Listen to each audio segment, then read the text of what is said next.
पुढिलांचे इच्छी फळ, पुढिलांचे इच्छी फळ नाही बळ ते अंगी, संत गेले तया ठाया देवराया पाववी. ज्येष्ठांची काम्हा जोडी परवडे न लभो, संत गेले तया ठाया देवराया पाववी. तुका म्हणे करी कोड, तुका म्हणे करी कोड पूर्वी लाडा मुचा, संत गेले तया ठाया देवराया पाववी. पांडुरंगा करू प्रथम मन मन दुसरे चरण संतांचे, त्यांच्या कृपादाने कथेचा विस्तारू बाबाजी सद्गुरु दास तुका. पुढिलांचे इच्छी फळ नाही बळ ते अंगी, संत गेले तया ठाया देवराया पाववी. श्रीमंत श्री जगद्गुरु तुकोबार यांचा पुढे गेलेले म्हणजे जे संत महात्मे कृतार्थ झालेले आहेत ते परमार्थामध्ये ज्यांना कृतार्थ अवस्था धन्य झालेले आहेत, आता काही कर्तव्य म्हणून उरलेलं नाही, अशा महात्म्यांच्या अनुभूतीला मला नेऊन पांडुरंग परमात्म्याला सोड असं म्हणतात, विनवणी करतात. त्यांचं फळ मला लाभावं, पण तेवढं फळ लाभण्याइतकं बळ मात्र माझ्या अंतःकरणात नाही, माझ्या अंगात नाही. नाही बळ ते अंगी म्हणतात. आता परमार्थाचं अंग हे तुम्हाला माहिती आहे, अंतःकरण हे प्रमुख अंग आहे. आणि त्या ठिकाणी पोहोचायचं झालं तर मग संत महात्म्यांना विनवणी करतात, संत गेले तया ठाया देवराया पाववी. संत ज्या ठिकाणी गेले तिथं नेऊन मला पोहोच कर. ज्येष्ठांची काम्हा जोडी परवडे न लभू. ज्येष्ठ पुरुषांना जे लाभलं फळ ते आम्हाला बरं का मिळू नये. कारण परमार्थामध्ये ज्यांना अनुभूती संपन्नता आलेली आहे ते वडील आहेत. परमार्थामध्ये वडील काय वयानं वडील नाही. आणि इथं आयुष्याची गणना ही श्वासावर केलेली आहे, वयावर केलेली नाही. आमचं धर्मशास्त्र श्वासावर आयुष्य मापतं आहे, वाढदिवस करून नाही. आणि मग ज्याने दीर्घायुष्य जगले त्यांनी महाराज कितीतरी श्वास जपला असेल, कितीतरी त्यांनी प्राणवायू अल्पजीवन करी कमी केला असेल, संकोच केला असेल. संतांनी कितीतरी संसाराचा संकोच केला आणि आपल्या परमार्थासाठी वेळ दिला. अशा पुरुषांची धन्यता किती मोठी असेल. तुकोबारायांनी हे जाणलेलं आहे. ज्येष्ठ आहेत, ते वडील आहेत, पुढे गेलेले आहेत. मग अशांना जे लाभलं ते मला ते सुख का लाभू नये म्हणून पांडुरंग परमात्म्याला विनवणी करतात. तुका म्हणे करी कोड पूर्वी लाड आमुचा, कोड कौतुक कर आणि आमचं लाड पूर्ण कर म्हणतात. आता हे एक संतांच्या खेरीज होणं शक्य नाही. परमार्थामध्ये ही एवढी उच्च भूमिका ज्याने दृढ अपरोक्ष अनुभूती म्हणावी याला सगळ्या संतांनी आमच्या मिळवली. आणि हे मिळालेली अनुभूती तुमच्या आमच्याकरता मांडली हे त्यांचं उदारपण आहे.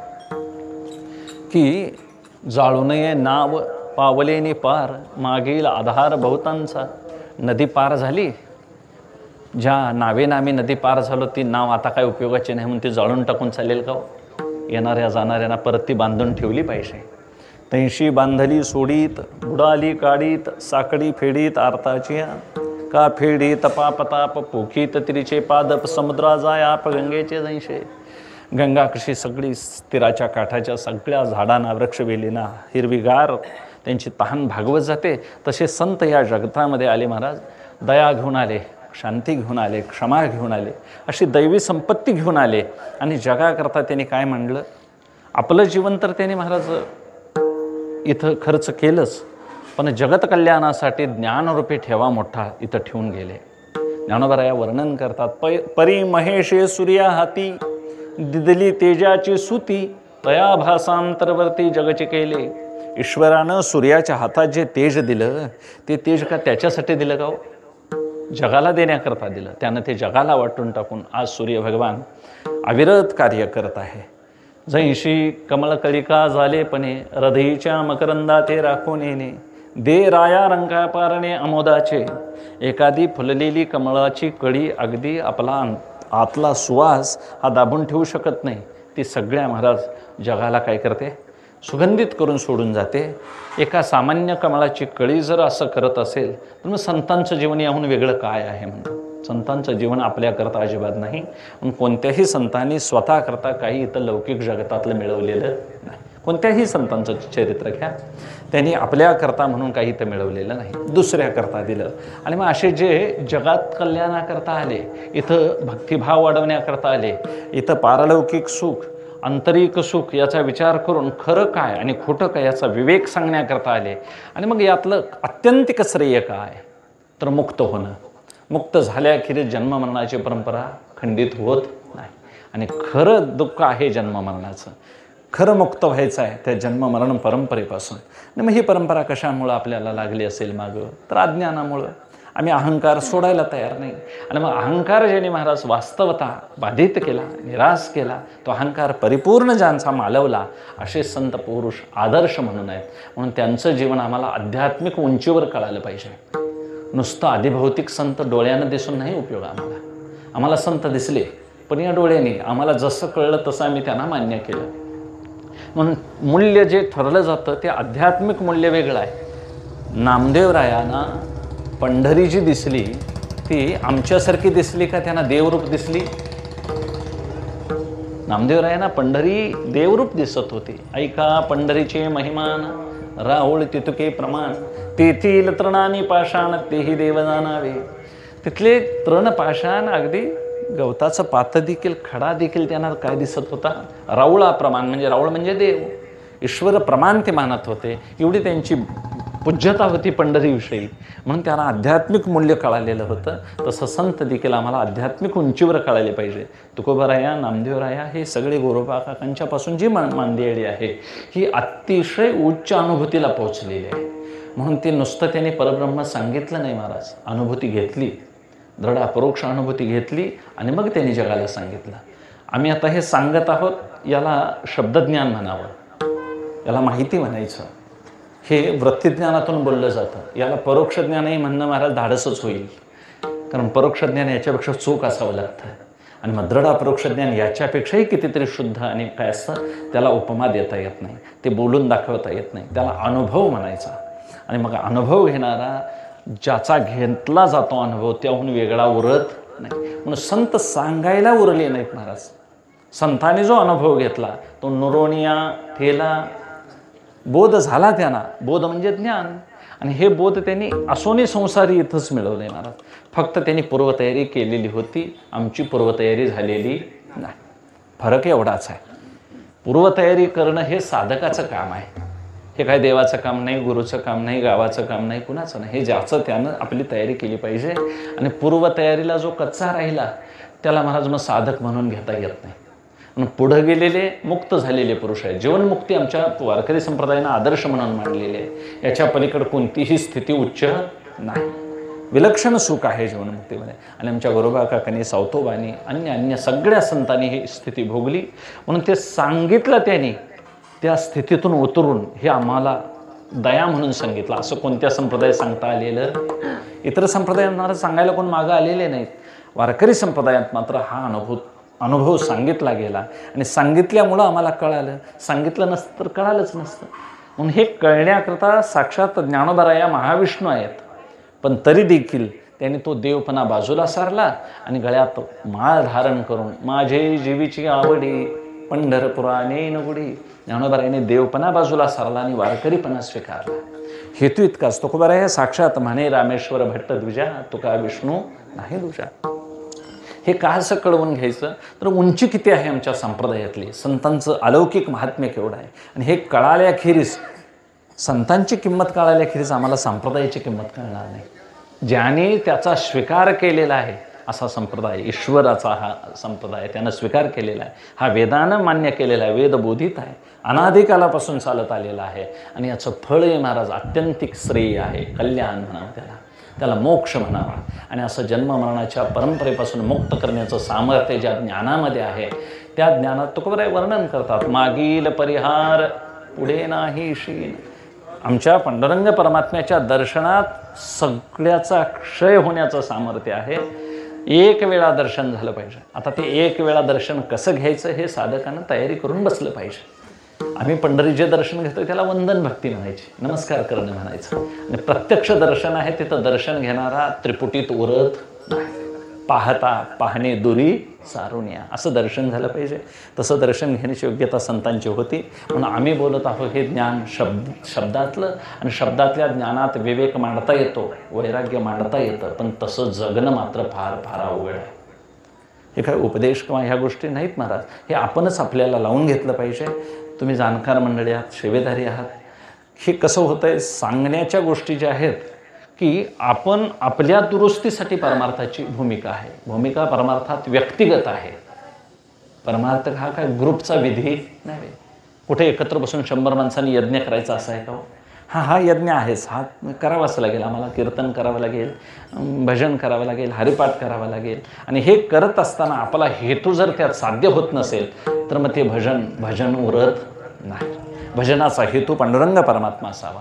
महाराज भजन करत असताना गायक चांगला असावा, कीर्तनकारही अभ्यासू असावा, वाजवणारेही तज्ज्ञ असावेत, पण त्या सगळ्यांचा रोख मात्र परमात्म्याकडे असावा. ते सोडून जर त्यांचा रोख विष्णुवीन जप व्यर्थ त्याचे, विष्णू सोडून जर जप करत असेल म्हणजे व्यापक परमात्मा सोडून जर भजन करत असेल, त्याचा हेतू जर तो नसेल तर मग त्या भजनाचं जे साध्य आहे ते आपल्याला लाभणार नाही. महाराज हैबत बाबांनी भजन करावं आणि समाधीतून माऊलीने डोलावं, हे भजन. तुका म्हणे जेने राहे समाधान, ऐंशे ते भजन पार पावे. म्हणजे ज्ञानोबरायांच्या सारख्या जीवनमुक्त महापुरुषांना आजही ते जप करत बसलेले आहेत, ज्यांना काही कार्य उरलेलं नाही, कृतार्थावस्था आहे. अशा महापुरुषानं भजनामध्ये समाधीतून डोलावं, काय योग्यता असेल. मग अशा संतांना, ज्यांना देव डोलवता येतो, ज्यांना संत हलवता येतात जाग्याला बसून, त्यांना या जगतातलं काय मिळवायला कमी होतं?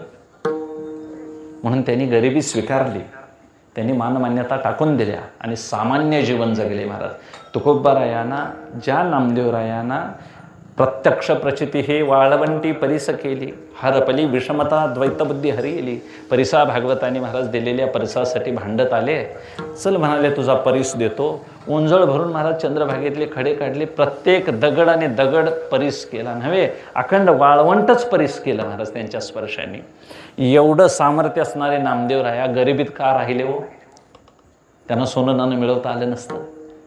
परमार्थामध्ये ईश्वराच्या इच्छेनंच राहावं. भगवत भक्तानं जे काही करता येईल अन्यथा कर्तुम नाही, नुसतं कर्तुम अवस्थेत राहायचं. स्वेच्छा प्रारब्ध घेऊन आलेले संत, मात्र असं सामान्य जीवन कुणालाही जगता येणं शक्य नाही. म्हणून विशेष कळावं आणि सामान्यात राहता यावं, असा विशेष रूपानं देव कळाला. आध्यात्मिक मूल्य यालाच म्हणावं. म्हणजे ते जे सांगतात ते कळालं की आपोआप महाराज ही अवस्था बाणत येते साधकाला. म्हणून ती आध्यात्मिक अवस्था कळावी. नाहीतर तुम्हाला दृष्टांत माहिती आहे महाराज, मालकानं नोकराला पेढे आणायला लावून दिलं. त्या काळात रुपयाला 3 पेढे येत होते, असा दृष्टांत आहे तो. गेला जवळच्या नगरामध्ये, पेढे घेऊन आला. घेताना त्याला असं वाटलं चव बघून घ्यावे म्हणून रुपयाला 3 पेढे आलेले होते. त्यानं दुकानदाराच्या समोरच एक खाला आणि मग त्याच्या चव बरी वाटली आणि आनंद झाला त्याला. निम्म्या वाटेवर आल्यावर त्याला असं वाटलं माझा मालक अतिशय व्यवहारी आहे, न्यायी आहे, मला दिल्याखेरीज तो खाणार नाही. आता उरले 2 पेढे, आता मग नंतर देणार, ते आताच खायला काय हरकत आहे, तेवढं मनोरंजनही होईल आणि भूकही भागेल म्हणाला. आणि त्यानं दुसराही पेढा महाराज रस्त्यातच खाला. आता उरला पेढा आणि मालकाच्या समोर आणून दाखवला. म्हणाले मालक हा पेढा घ्या. अरे ते म्हणाले 3 पेढे येतात आणि एकच कसा खायला? मग त्यानं झालेली हकीकत सांगितली. आता त्या मालकाला असा राग आला, क्रोध आला. तो म्हणाला माझ्या संमतीखेरीज तुला हे कसं खाता आलं, तुला हे गिळलंच कसं, असं त्यांनी रागाने विचारलं. आणि हे विचारताना त्यांनी एकदम असं म्हटलं तू पेढे खालेसच कसे म्हणून विचारलं. तर असा खाला म्हणून तिसराही खाला महाराज. आता त्या मालकांना विचारायचं आहे, तोंडानं खाला म्हणून नव्हे, माझी आज्ञा घेतल्याखेरीज तू हे खालसच कसं. अर्थ न कळाल्यामुळे त्यानं कृती कसली केली हो, तिसराही पेढा खाऊन टाकला. तसं आम्हाला संतांच्या प्रत्येक वचनाचा आणि वचनाचा आध्यात्मिक उंचीवर अर्थ कळाला तर आम्हाला गोरोबा काका कोण आहेत कळून येईल महाराज, सावतोबा कोण आहे ते कळून, नरहरी महाराज काय आहेत ते कळून येतील. ही सामान्य मंडळी नाहीत महाराज, हे तुकोबारायांचं माहेर आहे. तुकोबारायांनी सांगावं माझ्या माहेरात कोण कोण आहेत ते.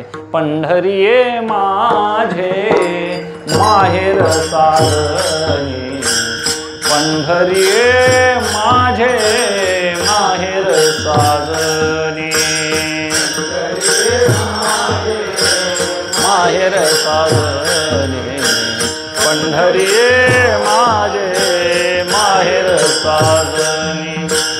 ओविया कांडणी गाऊ गीती, ओविया कांडणी गाऊ गीती राही रखुमाई सत्यभामा माता राही रखुमाई सत्यभामा माता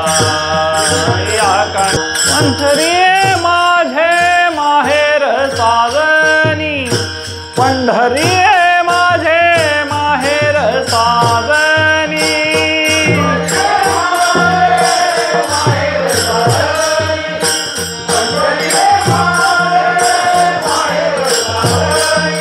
ओविया कंडनी गाऊ गीती ओविया कंडनी गाऊ गीती राही रखुमाई सत्यभामा माता राही रखुमाई सत्यभामा माता. पंढरी हे माझं माहेर आहे हे काय सामान्य शब्द नाहीत महाराज. ओविया कंडनी गाऊ गीती तिथं सगळं वर्णन केलेलं निवृत्तीनाथ दादांच्यापासून महाराज अगदी नाथबाबांचं सगळं वर्णन आहे. कान्होपात्रेंचं आहे, कान्होपाठकांचं आहे. तुका म्हणे माझा बळीया बाप माय हर्षे नांदे सई घराचारी. प्रत्येकाच्या अंतःकरणात तो नांदत आहे. तो माझं माहेर आहे म्हणजे प्रत्येक जीवाचं मूळ स्वातंत्र्य घर आहे ते मूळ आत्मस्वरूप आणि ते माझं माहेर आहे. अशा उच्च अर्थाचे अभंग आहेत महाराज. अभंग लिहिले हे आमच्या कल्याणाकरता लिहिले.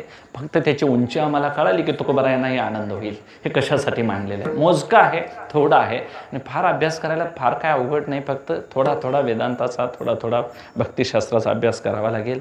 अभ्यास काय असा फार अवघड नाही. फक्त एक शब्द ऐकून कानावर ठेवावे लागतील आणि ज्यावेळी कळेल त्यावेळी कळेल. आता त्याचा आळस करून उपयोगाचा नाही. काही शब्द कानावर आता नको वाटतात पण ते अंतःकाळाला उपयोगाला येतील. आता मुलाला आता पाढेपाठ करायला अवघड वाटतात 1ली ते 4थी पण ते पाढेपाठ केलेले पुढे उपयोगाला येतात. आता ते वाटतं अशाला कशाला घोकमपट्टी करायची असं वाटतं पण ते नंतर त्याला मात्र बोटं मोजायची वेळ येणार नाही. तो सहजच म्हणून दाखवेल.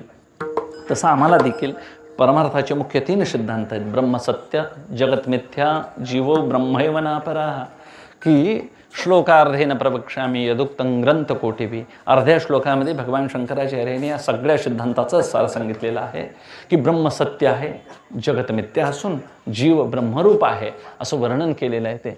आणि मग हे 3 सिद्धांत पटण्यासाठी आम्हाला पूर्वतयारी करावी लागेल. काय काय पूर्वतयारी करावी लागेल. मूळचं ब्रह्म सत्य आहे असं काय करावं लागेल. विचारानं कळवून घ्यावं लागेल. जगत मिथ्या आहे हेही कळवून घ्यावं लागेल. आणि मी ब्रह्मरूप आहे हे अनुभवानं आस्ते आस्ते अभ्यास करून अंतःकरणात ही सगळी लक्षणं बांधवून कळवून घ्यायला पाहिजे. आणि ज्याला कळालेला आहे तो शांत होतो, शांतीला पोचतो. अशा पुरुषाला काहीही हालचाल करावीशी वाटत नाही. आणि मग अशांतस्य कुतः सुखम. तो सुखरूप होतो. आम्ही सुखरूप का नाही. आम्ही सुखी होतोय, सुखरूप होत नाही. जो सुखी होतो त्याला कधीतरी दुःखी व्हावं लागतं. आणि सुखरूप ज्याला अवस्था प्राप्त झालेली तो कधीही महाराज दुःखी नाही. दुःखाचा वाराच देखील त्याला लागत नाही महाराज. दुःखते कैसे नये स्वप्नासी भुक्ती मुक्ती झाल्या कामारी दासी त्यांचे वर्म तू आम्हापासी सुखे राहिलासी प्रेमाचिया. भगवंताच्या प्रेमातच तो सदैव महाराज. म्हणून शांती निर्वाण परमामत संस्थामध्ये गच्छती. शांती निर्वाण पदाला पोच करते आणि अशा शांत अवस्थेला जो पोचतो तो सत्वातीत होतो. आता सत्वगुणही अंगात यायची अवघड आहे आमची अवस्था. सत्वाच्या पलीकडलं कशाला बोलायचं महाराज. सांगायचा हेतू इतका की गुणाचं अतिक्रमण थोपवता आलं पाहिजे. गुणत्रया त्या विहेरी मी माझे हे न करी. एक आत्मसुखच मात्र आपण लक्षात ठेवायचं. म्हणून आपण आपला वारकरीपणाचा ठेका मात्र सोडायचा नाही. आम्हाला विद्वान व्हायचं नाही, आम्हाला पंडित व्हायचं नाही, आम्हाला भक्त व्हायचं आहे. भक्त होण्याकरता अनेक अनेक जन्म घ्यावे लागले तरी सुखे जन्मांतरे पुष्कळ जन्मांतरे घ्यावी लागले तरी चालतील. पण मात्र आपण उपासनेचा मात्र मार्ग सोडायचा नाही. हे सगळे जाणते संत होते महाराज. आणि जाणत्या संतांना काय करायचं नेमकं हे माहिती आहे. त्यांनी जगाला एकाच महात्म्यानं सांगावं. ज्ञानोबरायाला पुष्कळ झालं म्हणाले. इतर कोणी सांगत बसले नाहीत. गोरोबा काका योगी पुरुष होते. सगळ्या योगाच्या उच्च भूमिका त्यांनी मांडलेल्या आहेत. मुक्ताबाईंनी त्यांचं गुरुत्व स्वीकारलं. मुक्ताबाईंचे ते शिष्य असं म्हणतात. काही ठिकाणी गोरोबा काका हे गोरक्षनाथांचा साक्षात अवतार मांडलेला आहे. चरित्रात पुष्कळ काही वर्णन आहे. पण काही असे नाका ज्यांना दृढ अपरोक्ष अनुभूती आलेली आहे ते महात्मे बोलत नाहीत आणि जे बोलतात त्यांना अनुभूती आलेली नाही. महाराज 1-2 विद्यार्थिनी शिकत गेल्या. आणि शिकत गेल्यानंतर विद्यालयाला शिकत गेल्या, पुढे विद्यापीठात गेल्या आणि विद्यापीठात गेल्यानंतर एक गरीब होती परिस्थिती, ती मागं आली आणि एकटी शिकतच गेली पुढं. जी विद्यापीठात शिकत गेली ती अंतिम काळाला ज्यावेळी पदवीदान समारंभ होतो तिनं PhDला प्रबंध लिहिला चांगला. माझी आई या विषयावर प्रबंध लिहिला आणि पुष्कळ साकल्यानं विचार मांडला. आई कशी असते, आईचं प्रेम कसं असतं, जगत कल्याणासाठी आई किती कष्ट घेते, हे सगळं मात्र त्यानं वर्णन केलं आणि मोठा निबंध लिहिला. त्या निबंधाला राज्यस्तरीय पुरस्कार मिळाला, पुष्कळ काही त्याला पारितोषिकं मिळाली. आणि मग त्या मैत्रिणीला आठवण आली जुन्या मैत्रिणीची आपल्या, आणि मग तिनं जुन्या मैत्रिणीला फोन केला असेल, काही विचारलं की म्हणाले माझा कार्यक्रम असा झाला आहे, माझं कौतुक एवढं होतं आहे, मला पारितोषिकं मिळाली आणि तू TV वर बघ कौतुकानं बघते म्हणाली तीही. आणि मग बोलता बोलता तिनं विचारलं तुझं कसं काय चाललं आहे. तर मी म्हणाले माझी परिस्थिती गरीब असल्यामुळं तुझ्याबरोबर शाळा मला शिकता आली नाही, मी मागं आले. वडिलांनी मला एक सुस्वभावी मुलगा बघून लग्न करून दिलं. माझा पतीही चांगला आहे, सद्गुणी आहे, मुलं 2 झालेली आहेत, मुलं बाळांना वाढवून अगदी ती शाळा शिकतायत, चांगला आहे, सुखाचा संसार सुरू आहे, मला काही शाळा तुझ्यासारखं शिकता आलं नाही. असं म्हणून गोड गोष्टी बोलल्याने तिनं फोन ठेवला. मला फक्त विचारायचं आहे यातली खरी आई कोणाला कळाली, जिनं निबंध लिहिला तिला कळाली का मुलं झाली तिला कळाली. आई कळण्याकरता निबंध लिहून कळते का मुलं व्हावी लागतील. मात्र तिथं मुलं झाली तिला लिहिता येत नाही, एकही वाक्य निबंधाचं लिहिता येत नाही, मात्र तिला अनुभव आहे. आणि जी निबंध प्रबंध म्हणून मोठा मांडते तिला अजून आईची कशी कळ असते ती माहिती नाही. हे का असं सांगावं लागतं महाराज की परमार्थात संत हे अतिशय कळकळीनं सांगतात. जगत मिथ्या आहे हे त्यांना अनुभूतीला आलेलं आहे. मी मूळचा वासुदेव आहे तुकोबारायांना कळालेला आहे, पण मेजॉरिटी आहे जगामध्ये खुळ्यांची जास्त, शहाणा पडतो एकटा. त्यामुळे सगळ्यांना पाचामुखी परमेश्वर या न्यायानं बघायला गेलं तर संत राहतात बाजूला आणि आमचीच गर्दी जास्त झालेली आहे. म्हणजे शब्दज्ञानी तर पुष्कळ मिळतील, सांगता येईल, पण जिला अनुभूती आलेली आहे, मुलं जिनं जन्माला घातली, वाढवली आणि जिनं त्याचा सांभाळ केला, तिला किती कष्ट घ्यावं लागते हे तिला माहिती आहे महाराज. म्हणून पूर्वतयारी जी आहे ती पूर्वतयारी जिची झालेली आहे तिला फारसा वेळ लागत नाही. आणि ज्याच्या पूर्वतयारीचा पत्ता नाही त्याला किती जन्म घ्यावे लागतील सांगता यायचे नाही. म्हणून हेतू मात्र परमार्थामध्ये एकच असावा, मला मुक्त व्हायचं आहे. आले हो संसारा तुम्ही एक करा, मुक्ती मार्ग हळूच धरा, काळदंड कुंभयातना थोरा, कारे अघोराद चकशिना. संतांच्या सांगण्यामध्ये पुष्कळ वर्म आहे महाराज. आम्ही सामान्य जीव आहोत, आम्हाला जगाचा उद्धार करायची आमची योग्यता नाही, जगाला दुरुस्त करायच्या नादात आम्ही नाही बिघडलो म्हणजे झालं, असं गोंदवलेकर महाराजांचं वाक्य आहे प्रसिद्ध.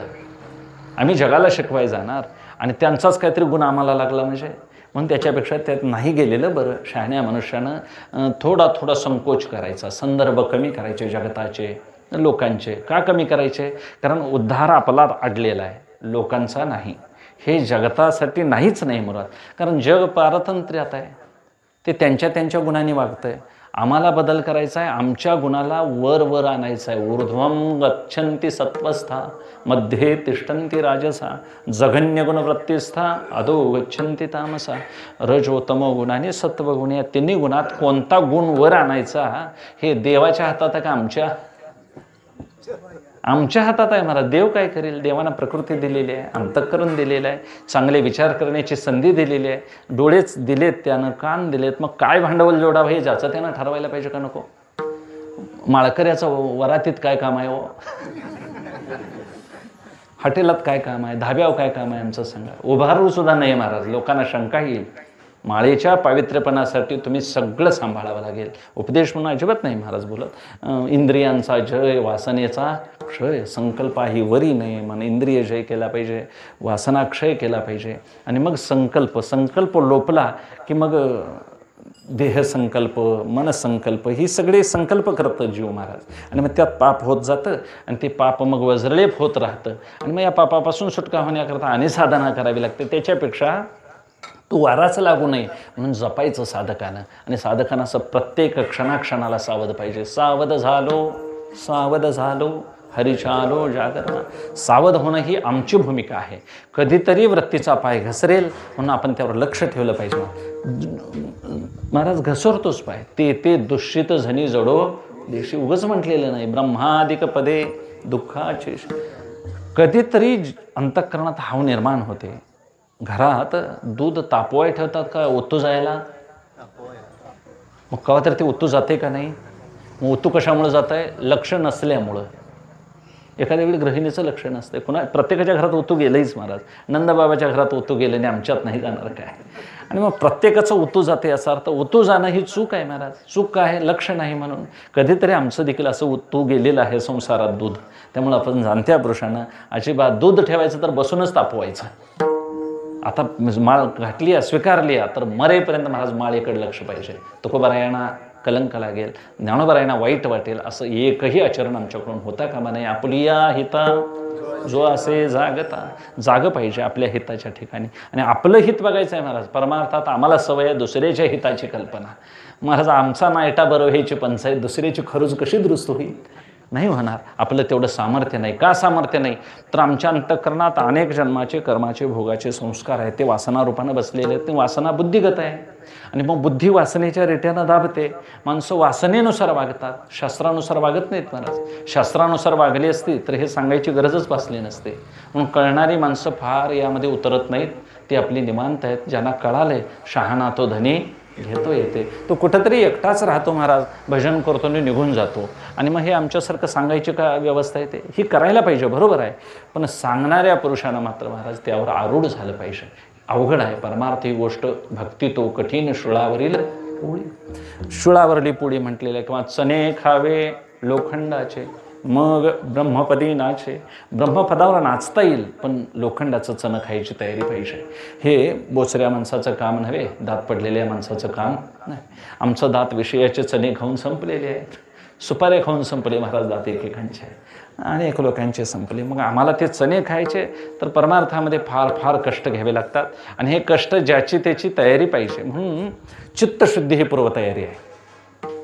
आम्हाला कर्मापासून सुरुवात सांगितली आहे. मग अज्ञाने बांधल्या तया मोक्षपदी वैसावया. साधना आरंभ तो तृतीयाध्यायी बोलिला. साधनेचा आरंभ अज्ञानी पुरुषांना कर्मापासून आहे, 3ऱ्या अध्यायात सांगतात.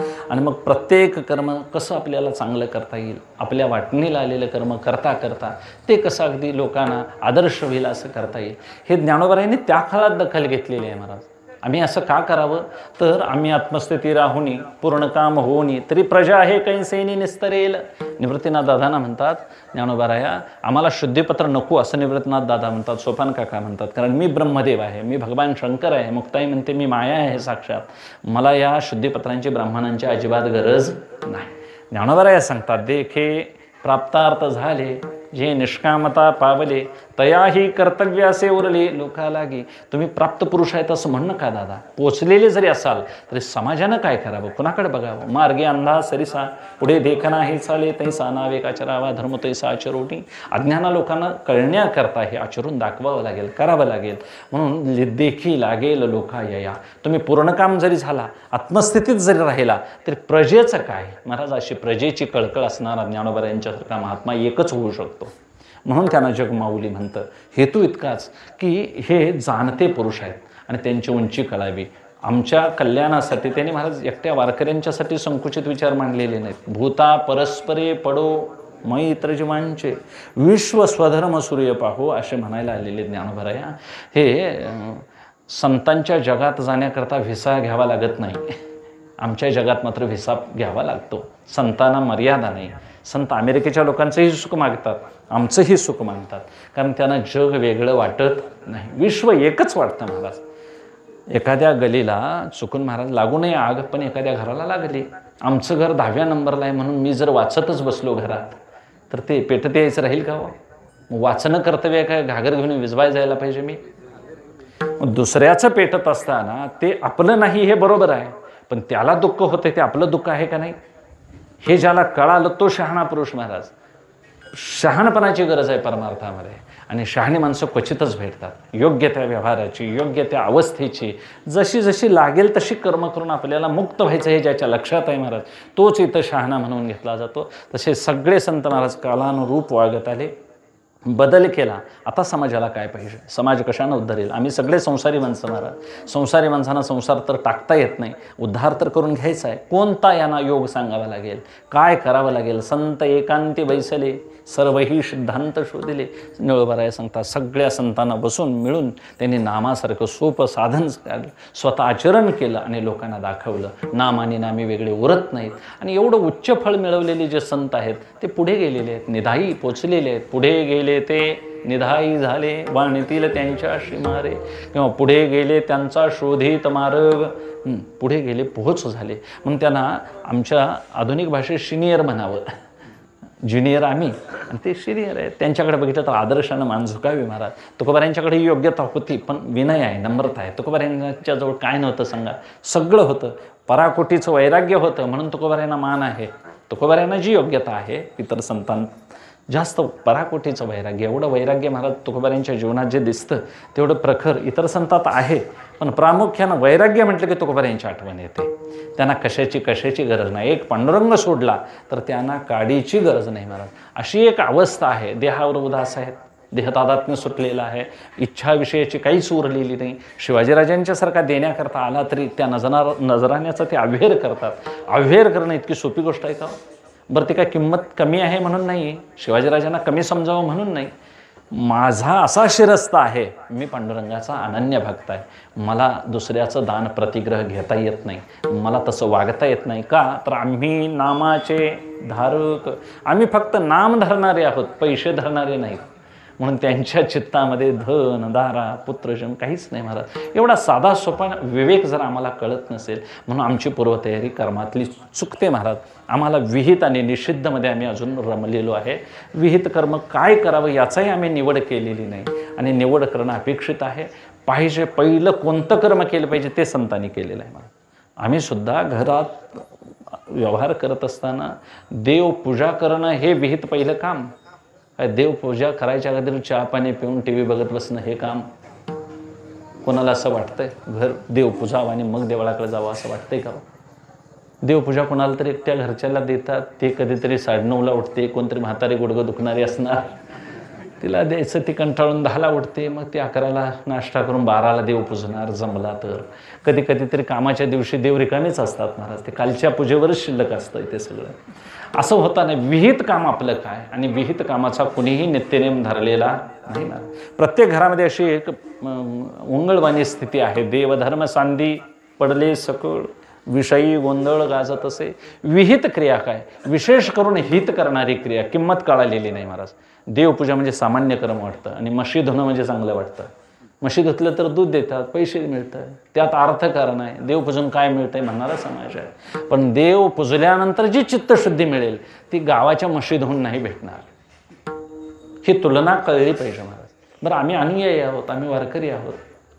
प्रत्यक्ष दर्शने आपलं कर्तव्य काय, आणि मग हे असं का प्रत्येकाने जाणून घ्यायचं? हे सौजन्य याच्यामुळेच बिघडलं महाराज.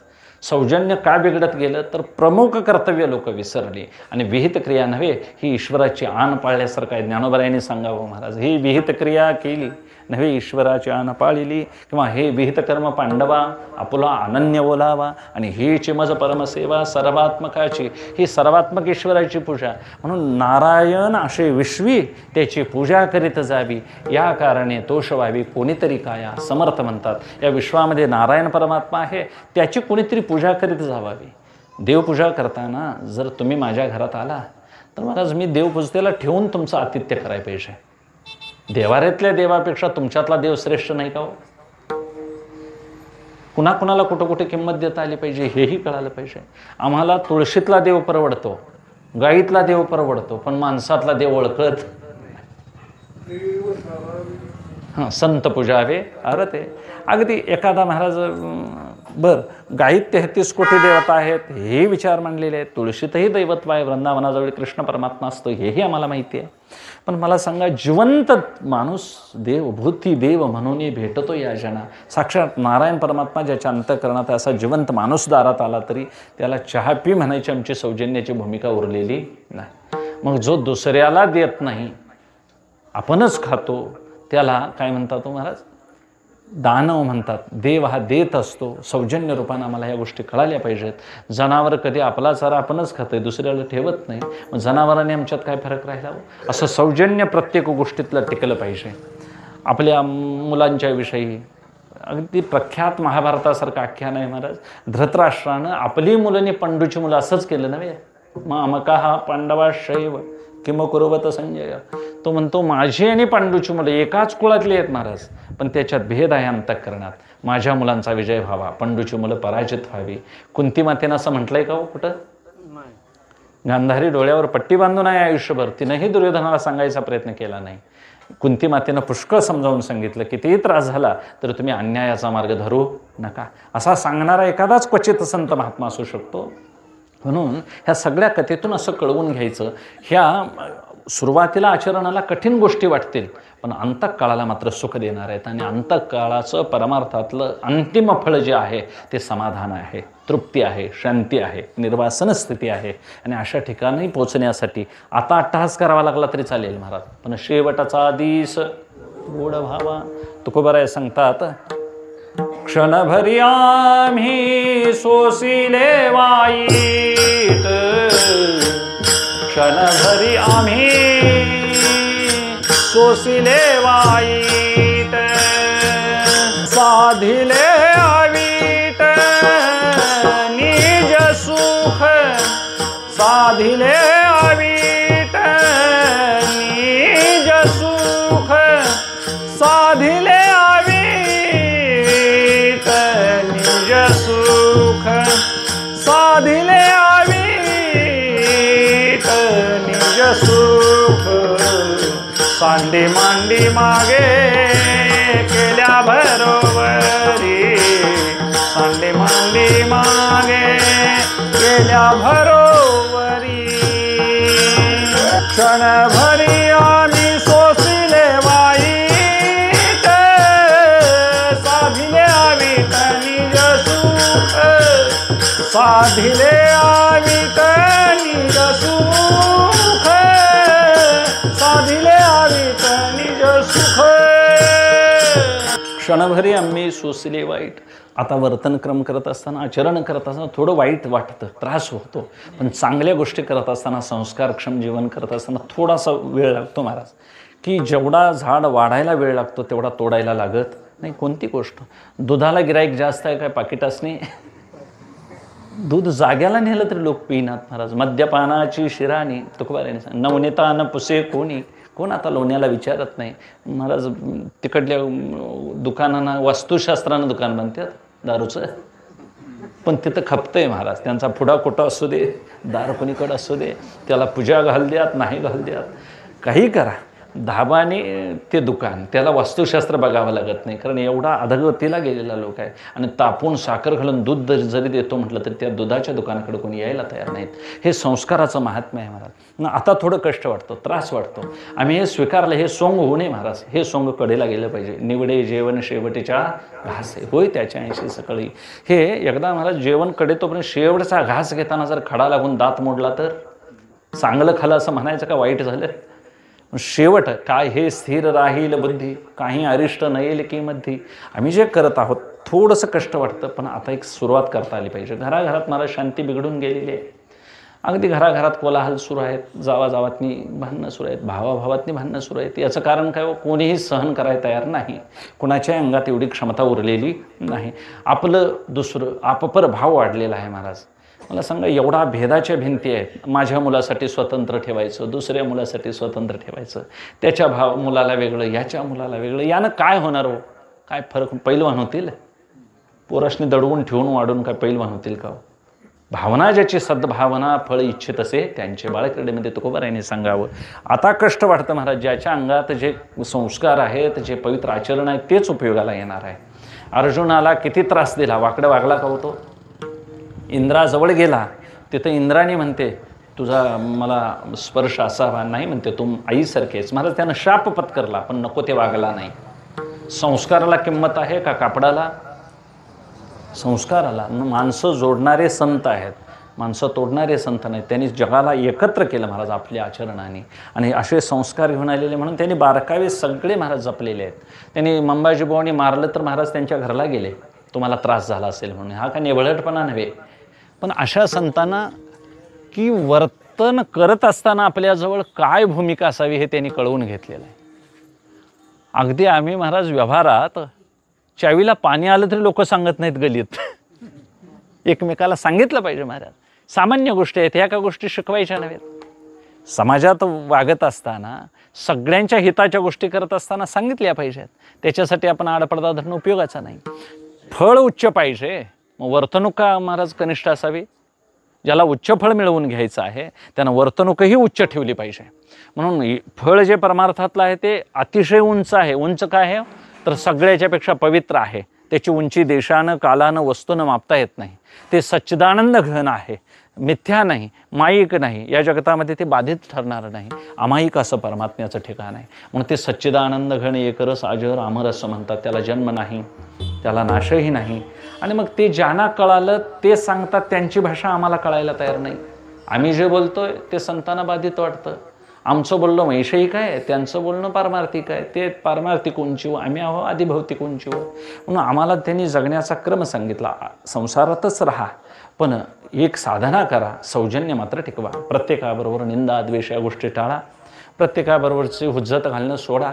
आयुष्य जात आहे पहा, काळ जपतसे महा स्वहिताचा घोर वहा, ध्यानी राहा श्रीहरीच्या. म्हणून प्रत्येक गोष्ट अशी जाणीवपूर्वक महाराज जर आनंदानं केली तर ती ईश्वराची पूजा केल्यासारखे होईल. म्हणून स्वकर्म कुसुमांची विरा. अशा कर्मानं अशा वर्तणुकीचं फळ काय मिळेल, तुमची चित्तशुद्धी होईल. मला चांगली कपडे धुवून घातली तर बरं वाटतंय. अंगावरली चादर असो काही असो, स्वच्छ धुतलेले असले तर झोपसुद्धा चांगली लागते, आनंद वाटतो. अंतःकरण असं धुतलेलं स्वच्छ असलं तर आतून आनंद किती प्रकट होईल. आतून आमचं तसं स्वच्छ झालंय का हो, ही ज्याचं त्यानं तपासायचं महाराज. हे कुठल्या महाराजाकडे कुठल्या बोवाकडे कुणाकडेच जायचं नाही महाराज. हे उपाधिगत सगळे लोक आहेत, हे निरुपाधिक तत्वाला स्पर्श केलेले अजिबात नाहीत. एक संत आणि एक देव सोडला तर या जगामध्ये जीवाचं कल्याण करणारे कोणीही नाही. म्हणून गेलं तर अनुभवी साक्षात्कारी सत्पुरुषाकडे जावावं, आपला अनुभव त्यांना सांगावा, त्यांचा अनुभव आपण घ्यावा. त्यांच्याजवळ ज्ञान असतं, ते व्यवहारी नसतं, ते त्रिपुटीच्या पलीकडचं ज्ञान आहे. आणि अशा ज्ञानीपुरुषांच्या घराला जायचं तर मग ते तर सेवा हा दारवंटा, सेवा करावी लागेल, कष्ट घ्यावं लागेल महाराज. म्हणून मोठ्या मोठ्यांच्या जवळ देखील प्रत्यक्ष रामप्रभूही शरण गेले वशिष्ठांना, प्रत्यक्ष कृष्ण परमात्मा दुर्वासांना शरण गेले. संदीपनीच्या आश्रमात त्यांनी लाकडं आणली.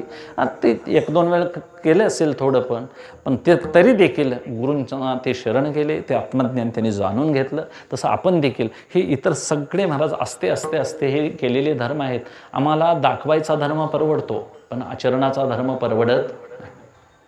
इथं व्यासपीठ घेऊन कपडे घालून साडी नेसून पारायणला यायला आनंद वाटतो, पण घरात ज्ञानेश्वरी काय बंद असते. ती उघडाई काय अडचण आहे, त्याला काय आसूड गाठ मारली सुटणं झाली आणि ती कापून काढायला लागते असं काय. घरात वाचायचं म्हटलं की महाराज जीवाव येत आहे. आणि मग इथं याय पाहिजे, इथे ही काय अडचण नाही महाराज, मी काय टीका करतोय असं नाही. पण एक आम्हाला दाखवायची सवय आहे. गुरु महाराज आला, त्याला ज्ञानेश्वरीचा फार आनंद आहे, आवड आहे, तो व्यासपीठ अधिष्ठान आहे. आणि मग अशी पंजे वगैरे बांधून आले की लोक मला बघतील आणि माझी प्रतिमा निर्माण होईल. आणि मग माझी परमार्थाची प्रतिमा निर्माण झाली की लोक भीतील. मग हे भिन्न धार्मिक दहशतवाद नव्हे.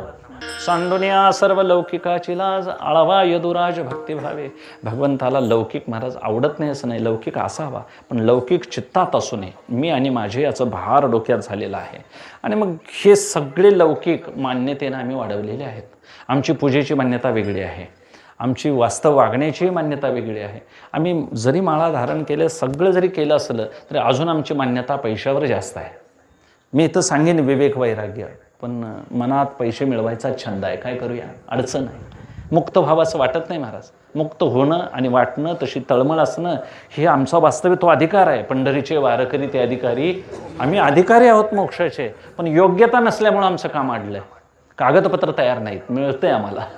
खरं ते सर्व्हरला होत नाही, वर डन होत नाही. काय करूया? कारण नंबर चुकीचे आहेत, आधार कार्ड चुकीचं आहे, नाव चुकीचं आहे, काहीतरी गफलत आहे.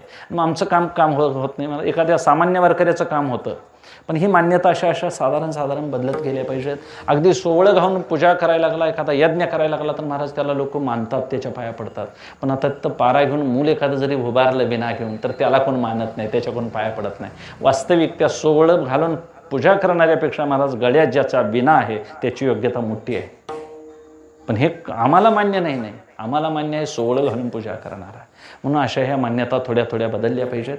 आम्हाला महाराज पांजरपोळात जाऊन गाईला केळं चारतात लोक आणि घरात आईबाला केळ द्यायला तयार नाहीत. काय आता त्या गाईत कसला देव बघत असाल, जे काय कामाला नाही म्हणून ते तो सोडलंय नेऊन ते ढोर, त्याचं काहीतरी पाप असेल म्हणायचं विषय. हे शेवटी व्यवहार आहे महाराज. कोण काम करत नाही त्याला कोणही इथं सांभाळत नाही. आणि एक व्यावहारी दर्जाने बघावं, गाईची कळकळ असावी, सेवा करावी, बरोबर आहे, आपल्याला तेही घडावं. पण तरी देखील घडत नाही म्हटल्यावर सोडतात किंवा. पण तिथं लोक केळं चारतील, ते करतील, पण घरी धड माता पितरा, धड बोली नाही संसार ये विश्वभरी आदरामृत. पै पाहुणे आले, मित्र आले की आनंदानं टाळी हातावर हात मारून महाराज बोलतोय आणि घरात आईवडिलावर बोलत नाही. अशा मूर्खाला काय म्हणावं, ज्ञानोबराय सांगतात. हे सुद्धा सामान्य धर्म कळत नाहीत. ह्या काही शिकवायच्या गोष्टी नाहीत महाराज. आणि यामुळे घरात अशांती निर्माण झाली आणि अशांती जिथं वस्ती आहे त्या घरात शांती नावाचं कसं रोप फुलेलो. म्हणून प्रत्येक घर बसले अशी अवस्था असावी. अवघाची संसार सुखाचा. म्हणून वर्तणूक आमची थोडी आपल्याला काय करता आली पाहिजे, बदलता आली पाहिजे. वायाची उपाधी दंभ धर्म होतोय पण आम्ही दांभिक पद्धतीनं करतोय. दिसलं पाहिजे, पूजा करताना लोकांना दिसलं पाहिजे, पारायण करताना दिसलं पाहिजे, संध्याकाळचा हरिपाठ मोठ्यानं म्हणायचा, गलीत कळालं पाहिजे गुरुवाच्यात हरिपाठ सुरू आहे असं वाटलं पाहिजे, मोठ्यानं टाळ वाजवायचा. वाजवण्याबद्दल काही हरकत नाही महाराज. हे लोकांच्यासाठी का आमच्यासाठी निश्चित झालेलंच नाही महाराज. हे माझ्यासाठी आहे आणि माझ्यासाठी जर लावून घ्यायचं झालं तर मग देखे स्वभावताच भजनशील. प्रत्येक जीव आपल्या आत्म्यावरच प्रेम करतो असा सिद्धांत आहे. म्हणून आत्मा नसतो कामाय सर्वं प्रियं भवती. याज्ञवल्क्य मैत्रेयीला सांगतात, हे मैत्रेयी, प्रत्येक जीव हा आपल्यावरच प्रेम करत असतो. दुसरं त्याला फक्त निमित्त आहे, दुसरं त्याला फक्त विषय म्हणून आवडतं, त्याला स्वतःच्या आत्म्यावरच प्रेम करणं आवडतं. म्हणून प्रत्येकाचं प्रेम आत्मस्वरूपावर आहे हे कळून देखील माणसं विषयातल्या आनंदाकडे झुकून जातात. म्हणून परमार्थतही आम्हाला दाखवावं असं वाटतं. महाराज दारात बांधलेलं रिडकू उन्हाच्या काळाला, आता उष्णता किती आहे, 12 वाजता जर महाराज ते पिनगुटं घालून फिरत असलं तर त्याला पाणी पाजून आत बांधावं, त्याला वैरण टाकावी का पंढरपुरात जाऊन गोपाळपुरात जाऊन त्याला गाईला चारा चारायचा. आमच्या माणसांना काय बरं वाटतं यातलं. कायम मी असं का सांगतोय महाराज, वाट्याला आलेलं कर्म बाजूला टाकतात आणि माणसं नको ते करतात. आमची तीर्थ आळंदी देहू फार फिरला तर गाणगापूर, गोंदवलं, माणगाव इकडे जावावं. आमच्या लोकांनी काशीला जायची गरजच काय महाराज. टीका म्हणून बोलतोय असं नाही, ज्याला जायचं आहे त्यांनी जावं, काही हरकत नाही. तुम्ही विश्वनाथ दीन रंकमी अनाथ एक अभंग म्हणून आंघोळीला पाण्याचा तांब्या घेतला तरी काशीचं फळ आहे महाराज त्या अभंगात. एवढी योग्यता महाराजांनी मांडली. सोपं केलेलं आहे आणि अवघड का करावं. याचा हेतू आपण आयुष्य कमी आहे, आपल्याला कोणती साधना उपयुक्त येईल, फळ मोठं आहे, पण जायचं झालं तर आम्हाला त्या फळापर्यंत उंची चित्तशुद्धीची गाठायची आहे. चित्तशुद्धीच आमची अडकलेली आहे महाराज. ज्ञान सांगता येतं आहे, उपासना सांगता येते, पण ती उपासना करणे ज्या अंतःकरणानं करायची आहे ते अंतःकरण मात्र आम्हाला वश झालेलं नाही. त्याची कृपा आमच्यावर झालेली नाही. ईश्वर आहेच आहे. ईश्वर नाही कधी महाराज सांगा. हैदराबादला धाराशिव म्हणून जुनं धारापूर म्हणतात त्याला, तिथं शंकर स्वामी राहिले होते. समर्थांचे 5 समर्थ स्वामी होते, त्यातला एक 5वे स्वामी शंकर स्वामी. आणि रामदास स्वामी तिथं फिरत गेल्यानंतर त्यांनी काय केलं, शंकर स्वामींना असं वाटलं कोणतरी महात्मा या नगरामध्ये आलेला आहे, आपल्या शिष्याला पाठवून दिलं, बघ म्हणाले कोण आलं आहे काय, आणि आले असले तर मला त्यांचा कसा व्यवहार आहे, व्यक्तिमत्व आहे, कसं सांग मला. आणि मग शिष्य शंकर स्वामींचा गेला बघायला. त्यांना कर्मधर्म संयोगानं समर्थांची गाठ पडली. लांबूनच पळत आले आणि आपल्या गुरुकडे आले, शंकर स्वामींच्याकडे, आणि सांगितलं असा असा दंडकमंडल घेऊन मोठा देहधारी, मोठा आहे, अगदी भव्य कपाळ आहे, आणि मग त्यांच्या शरीरयष्टी मारुतीयांच्यासारखी दणकट आहे, आणि असं दाढी वगैरे असं वर्णन केलं त्यांनी. आणि मग शंकर स्वामींनी जाणलं बहुतेक ते रामदास स्वामीच असले पाहिजेत. आणि मग रामदास स्वामींची भेट घ्यायची झाली तर कसे आहेत काय आहेत त्यांचा अनुभव बघूया म्हणून शंकर स्वामींनी काय केलं, आपल्या शिष्याला पाठवून दिलं, एक वाटी दिली आणि हे म्हणाले, रामदास कोण स्वामी असतील त्या स्वामींना काहीतरी ही वाटी दे आणि असं त्यांना विचार, ही वाटी भरून दे म्हणावं. काय म्हणायचं, ही वाटी भरून दे, रिकामी आहे. भरून द्यायचा हा प्रश्न विचार, ते शिष्याला काही कळेना, रिकामी वाट्याने भरून दे म्हणतोय, काय भरून आणायचं हे तरी सांगा म्हणा. तुला कळायचं नाही म्हणाले, जा, कारण संसारी माणसांना साखर भरून आण, तांदूळ भरून आण असलंच माहिती, आमच्या लक्षात दुसरं काहीच नाही संसाराखेरीज. आणि मग याला लावून दिला. हा भीत स्वामींच्या जवळ आला, समर्थांच्या जवळ वाटी दिली आणि आमच्या स्वामींनी सांगितलं, महाराज ही वाटी भरून द्या. शंकर स्वामींनी जाणलं, ज्या अर्थी रामदास स्वामींनी जाणलं, ज्या अर्थी असा प्रश्न विचारतोय त्या अर्थी हा शंकरच असला पाहिजे. या योग्यतेचा पुरुष या हैदराबादेत दुसरा कोणीही नाही. आणि मग समर्थांनी सांगितलं, बाबा तुझ्या स्वामीनं वाटका भरून दे म्हणून मागितलंय, तर त्या तुझ्या स्वामीला असं सांग, हा रिकामा करून दे म्हणावं. मला एवढं सांगायचं आहे तुम्हाला, हे संतांचा बोध एवढा उंच आहे. तो वाटका रिकामाही नाही आणि भरलेलाही असं म्हणता येत नाही. तो रिकामा कधी होता, भरलेलाच नव्हता मुळात. भरलेला नाही म्हणावं तर रिकामा झाला कधी सांगा. परब्रह्माविषयी ते आहे किंवा नाही याच्या पलीकडची भूमिका आहे. ते आहे रूपानं, आहे रूपानं आहेच महाराज, असं अस्तित्वानं असणं. कोणाच्याही अस्तित्वाशिवाय त्याचं असणं आहे, कोणाच्याही नामरूपाशिवाय त्याचं अस्तित्व आहे. असा देव कायमस्वरूपी ज्यांनी जाणला त्यांची अनुभूती किती उच्च असेल. म्हणून अशा पुढती अस्तवेना ऐशे तया पाहिले अद्वैत दिवसे, अशा अद्वैत स्थितीला कधी असतं नाही अशा ठिकाणाला संत पोचले. मग ती संतांची एक उच्च अवस्था आहे. त्या अवस्थेला जायचं झालं तर आम्हाला चित्तशुद्धीपासून जावं लागेल. चित्तशुद्धी म्हणजे अंतःकरणात पापाची वासना न येणं, चुकीचं कर्म न करणं, चुकीचं काहीच वागायचं नाही महाराज. भला त्रास आपल्याला होऊ दे, क्षणभरी आम्ही सोशिले वाईट, थोडंसं कष्ट होईल. दृश्य संसारात आम्ही एकत्र कुटुंबात राहत असतो, समाजात राहत असतो, समाज आपल्याला बोलत असतो, घरची मंडळी बोलत असतात, काही होत नाही महाराज. फक्त सहन करता आलं पाहिजे. आणि ज्याला सहन करता आलं त्याची क्षमता वाढते, चित्त असते असते असते असते. महाराज मला सांगा, तुम्ही व्यक्त होऊन काय उपयोग आहे, तुम्ही बडबडून काय होतंय. आता तो दहशतवाद्याचा हल्ला झाला, मी माझ्या गावात आरडून काय होणार आहे, माझ्या हातात आहे का ते. दया व्यक्त करावी, कळकळ व्यक्त करावी, हे आपल्या हातात आहे. दुरुस्ती करायचं सामर्थ्य माझ्याकडं नाही. मग आपण चिंता व्यक्त ऐकायचं, ते फार फार त्याचा विचार करायचा नाही, त्याच्यापेक्षा ते नाही ऐकलेलं बरं. म्हणून शहाण्या मनुष्यानं परमार्थाला प्रतिबंध होईल असं कोणतंही साधन आपल्या घरामध्ये ठेवू नये.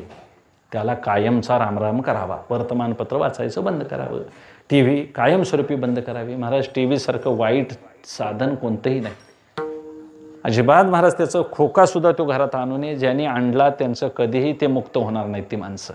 का होणार नाहीत, कारण जगात जेवढी घाण नाही त्याच्यापेक्षा ती घाण दाखवतात महाराज. असं कुठल्याही संसारात असत नाही, इतकं वाईट आहे ते. म्हणून ते बघूच नाही. मोबाईलसारखा वापर मुलांनी थोडा थोडा कमी करावा. ह्या सगळ्या गोष्टी प्रतिबंध आहेत. कलियुग आहे, सैतानाला साह्य करणारा कली आहे, त्यामुळे देवाला साह्य होत नाही. देवळं रिकामी पडालेत महाराज, मंडप पुष्कळ बांधलेत, पण भजनाला पण यायला तयार नाही.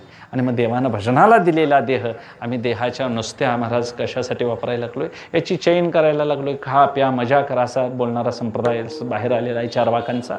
म्हणून शहाण्या मनुष्यानं अल्प जीवन करी, तुका म्हणे साधे हरी, कदर यू सारखाख्यान जगावं. आपण असते असते कसं कसं कमी जगता येईल, देहनिर्वाह कसा करता येईल. आता कीर्तनाला यायचं जर कपडे धुतलेले असावेत हे मान्य आहे, इस्त्रीच करायला पाहिजे असं कुठं लिहिलं आहे, त्याच्यावर शेंट मारायला पाहिजे असं कुठं लिहिलं आहे. कपडे घालून यावं, उघडं येऊ नये शास्त्राने सांगितलं. खुळ्यासारख्या फिरण्यापेक्षा चांगली कपडे घाल, धुतलेली घाल, खुळ्यासारखा येऊ नको. त्याला इस्त्रीच पाहिजे असं कुठं आहे महाराज. जुने लोक इस्त्री वगैरे काही करत नव्हते. आणि आमच्यासारखं किसं नव्हतं जुन्या लोकांना, बाराबंदी होती. ही आम्ही किसं ठेवून काहीतरी आशा निर्माण झाली आमच्या शर्टाला, काहीतरी द्या म्हणायची पाळी आली आमच्यावर. किसे नव्हते, खिसे अजिबात महाराज. बाराबंदीला कुठंही किस्सा नाही, गाठी बांधलेलं असायचं ते. आणि तैशी बांधली सोडीत, मग बांधलेलं सोडायचं, घुंगरू बांधायचे पायात. जिजोबांची कीर्तनं तशी असायची महाराज, जुने लोक सांगायचे. हेतू इतकाच की परमार्थ हा अतिशय स्वतः जगण्याचा मार्ग आहे, हा सांगण्याचा मार्ग नाही. सगळ्या संतांनी असं जीवन जगले, म्हणून तुकोबाराया आदर्श म्हणतात आपल्या सगळ्या संतांना. आणि ते फळ मला लाभावं म्हणून पुढीलांचे इच्छी फळ इच्छा आहे, नाही बळ ते अंगी. असं विवेक वैराग्याचं बळ मात्र माझ्या अंतःकरणात नाही, म्हणजे पूर्वतयारी नाही. आणि पूर्वतयारी नसल्यामुळं संत जिथं गेले तिथं पांडुरंगा मला नेऊन पोचव. संत गेले तया ठाया देवराया पाववी. संत ज्या ठिकाणाला गेले ते ठिकाण खरं ऐश्वर्य ते आहे महाराज. तुकोबराया जे ऐश्वर्यवान होते त्या अवस्थेवर होते म्हणून. ती अवस्था कोणाला बदलता येत नाही, कोणाला काढून घेता येत नाही. खरी स्थिती ती म्हणावी. स्थित्यंतर होत नाही त्या स्थितीला. त्या स्थितीला कोणी हलवू डरवू शकत नाही. अक्षय अढळ चळेना ढळेना. जसा नारायण परमात्मा आहे तसं की उंच देवाचे चरण म्हणतात ते ते झाले अधिष्ठान. त्या ठिकाणी बसल्यानंतर न देखिजे 80 केले या विठ्ठली दुःखासी. आणि मग हे ज्याच्या अंतःकरणात ही चिन्ह वस्तीला आलेली आहेत अशा पुरुषाचं हे काम आहे. ते वैभव खरं आहे. आम्हाला हे असं कळवून घेतलं पाहिजे. परमार्थातही अगदी शास्त्रकारही सांगतात शमाधी षटक संपत्ती म्हणतात. खरी संपत्ती कोणती आहे? विवेक, वैराग्य, श्रम, दम, श्रद्धा, उपरम, समाधान, तितिक्षा आणि पुढं मुमुक्षुता येणं. ही परमार्थी पुरुषाची साधकाची पहिली संपत्ती आहे. हे ज्याच्याजवळ भांडवल नाही तो महाराज कुठं जाऊ शकत नाही. मुमुक्षू तयार असला तर गुरूंची भेट होईल किंवा गुरु येतील त्याच्याकडे सांगण्याकरता. हे ज्याच्याकडे भांडवल नाही त्याचा परमार्थात काडीचा उपयोग नाही. म्हणून पामरविषयी लोक परमार्थात चालत नाहीत कारण त्यांच्याजवळ ते भांडवलच नाही. तुकोबाराय यांच्याजवळ शिवाजीराजे देण्याकरता आले. त्यांना अपेक्षा कोणत्या वैभवाची होती? व पैशाची वैभवाची लालसा नव्हती. त्यांना अपेक्षा होती आम्ही तेने सुखी म्हणा विठ्ठल. राजा तू चक्रवर्ती आहेस, छत्रपती आहेस, बरोबर आहे, पण मला बरं वाटतंय तू विठ्ठल विठ्ठल म्हण. तुझ्या विठ्ठल म्हणण्यानं मला बरं वाटतंय. आणि आपल्याला बरं वाटतंय असं सांगणारे महात्मे क्वचितच आहेत महाराज. हे आम्हाला जगाला बरं वाटतंय ते आम्ही करतोय. संतांना, शास्त्रांना आणि देवाला जे वाटेल ते खरं करणं त्याला म्हणायची साधना. आणि मग अशा ठिकाणी पोचल्यानंतर काही मिळवायचं उरत नाही. निर्माण मोहा जितसंग दोषाः अध्यात्म नित्या विनिवृत्त कामा द्वंद्वैर्विमुक्त सुखदुःख संज्ञेर गच्छंत मूढा पदमव्ययं तत् जया पुरुषांजका मन. सांडून गेले मोहमान वर्षांते जैसे घन आकाशाते निकबड्या निष्ठुरा बगीजे जीवी सोयरा तैसे नागविती विकारा भेटाळुजे फळली केळी उन्मळे तैसे आत्मलाभे प्रबळे जयाची क्रिया ढाळे ढाळे गळती आहे. आगी लागली या रुखी देखुनी सैरा पळती पक्षी तैसे सांडलेले असे की विकल्पीजे.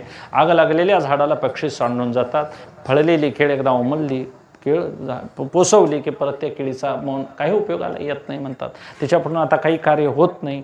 तसं ज्या ठिकाणाला गेल्यानंतर त्या पुरुषाचं मनच राहत नाही महाराज. मन काय होऊन जातं? आत्मरूप होऊन जातं. त्या मनाचा चैतन्यात लय होऊन जातो.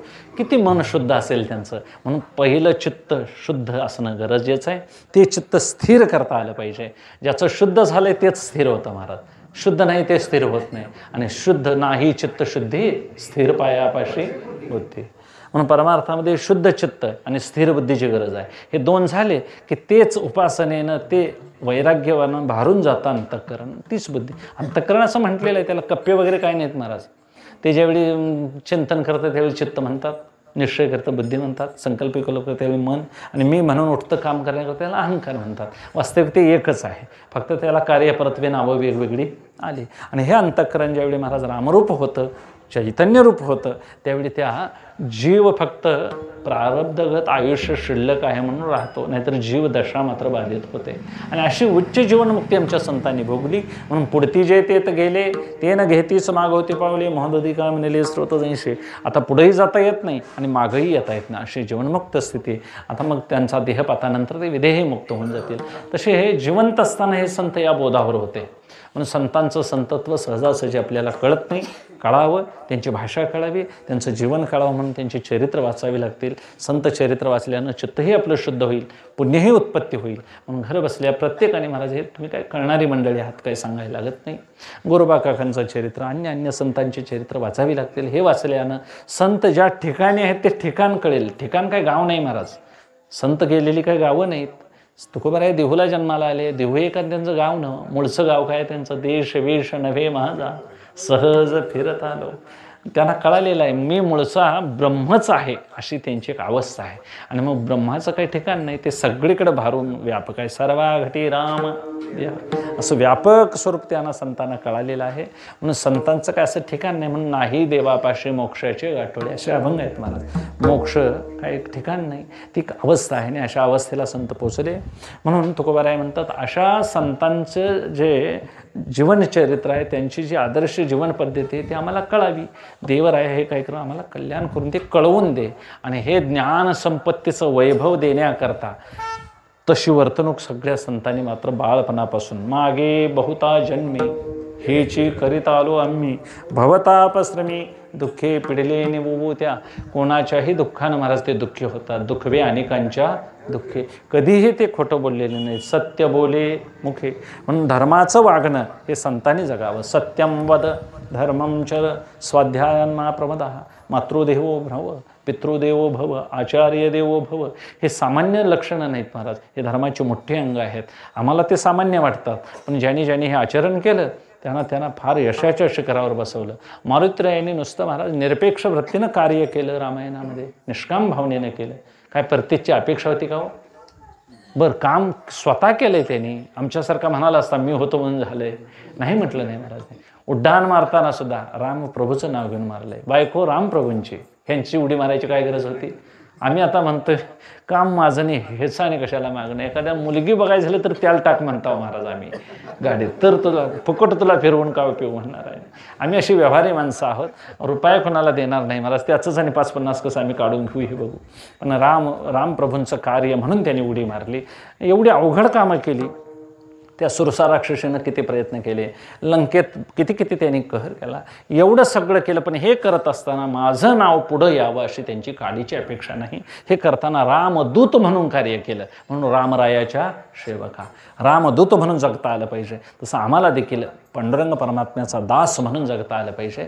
असं संतांचं सगळं जीवन. म्हणून मारुतीरायांना तुकोबाराया फार मानतात की भक्तीच्या वाटा मारुतीराया मला तुम्ही दाखवा, शरण आलो म्हणतात तुम्हाला.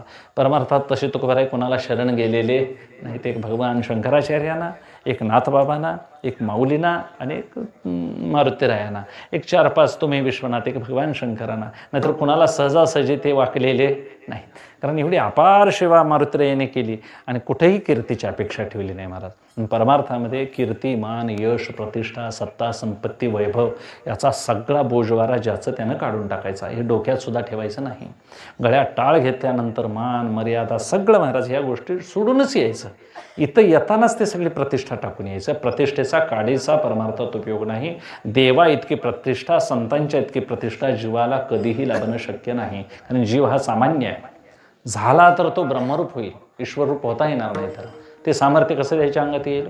ते संतांनी करू जाणं, कारण त्यांच्या अंगात तेवढं सामर्थ्य होतं. निळा म्हणे जीही प्रेती जीवविली वरदे उपजविली बाळे स्त्रिया. म्हणून त्यांचं असामान्य सामर्थ्य आहे. म्हणून संत ज्या ज्ञानानं भरले गेले ते कर्म करत असताना अशा निरपेक्ष भावनेनं उतरता आलं पाहिजे. म्हणून आम्ही व्यवहारात आहे महाराज परतीची अपेक्षा फारशी ठेवू नये. निष्काम भावनेनं घडेल तेवढं करायचं.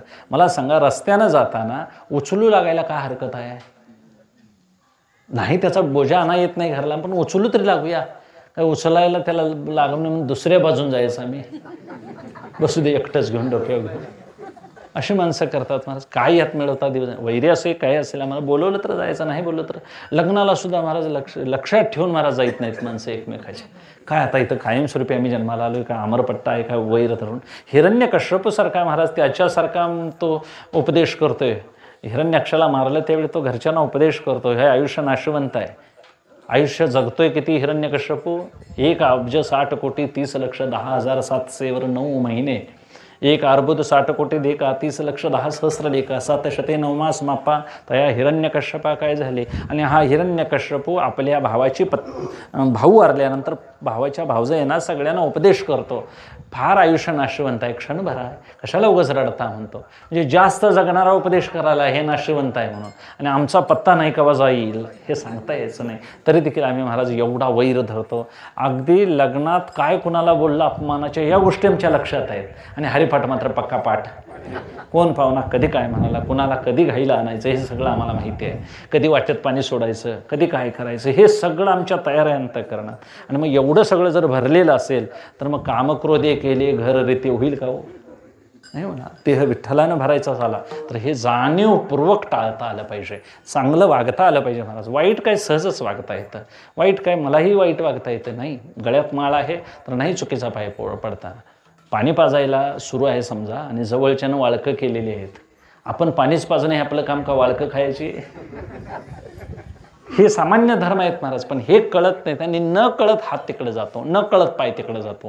महाराज याच्यासाठी पुष्कळ शंखलिखितांची मोठी महाभारतात कथा आहे. ज्यांनी नुसता आंबा हातानं तोडला त्याला हात तोडून घ्यावे लागले, परत त्याच्या पुण्याईनं हात उगवले, फुटले. अशी कथा. आता गोरोबा काकांचं केवढं जीवनचरित्र आहे मोठं सांगा.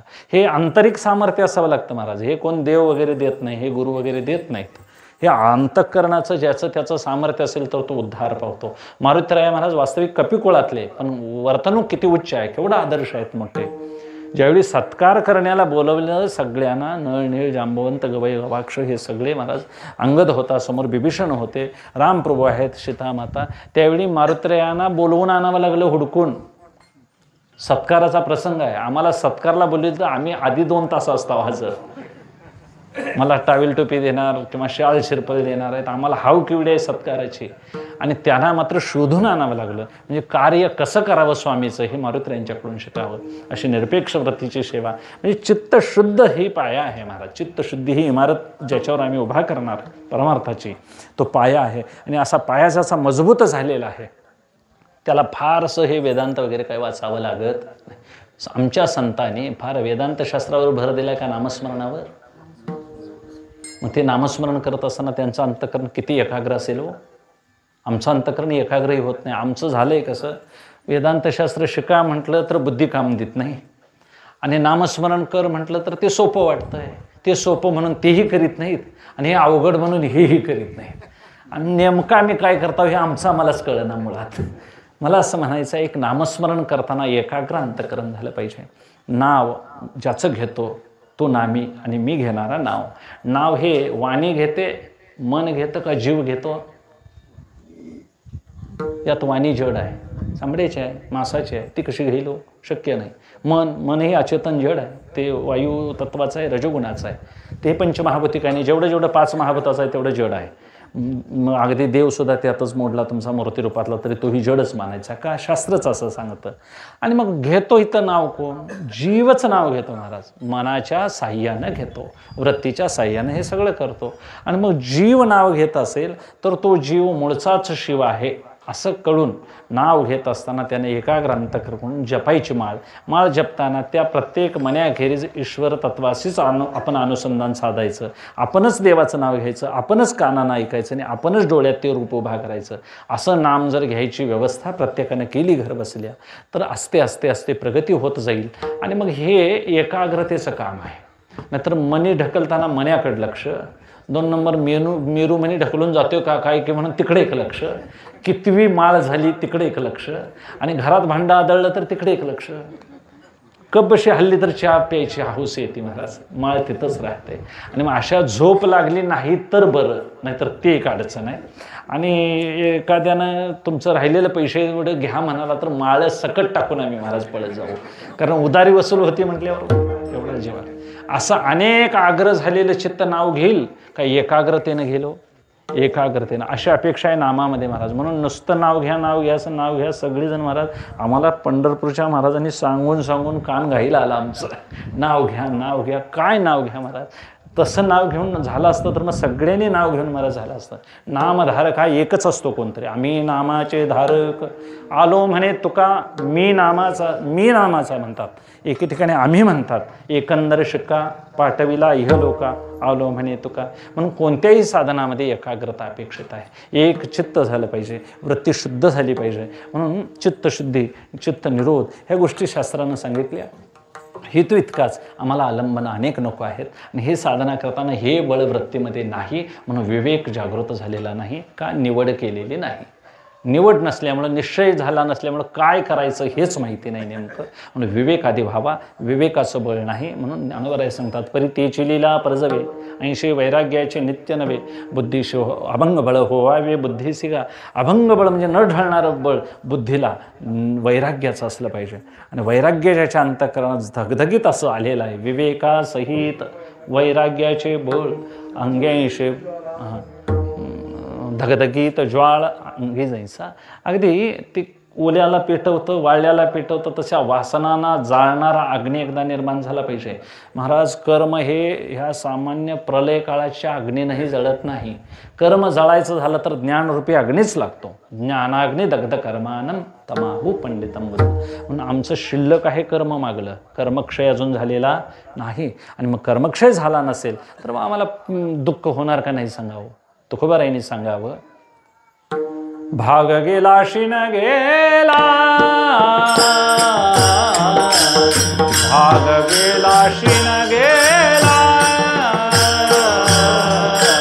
भाग गेला शिन गेला, भाग गेला शिन गेला, अवगा झाला आनंद, अवगा झाला आनंद, आनंद.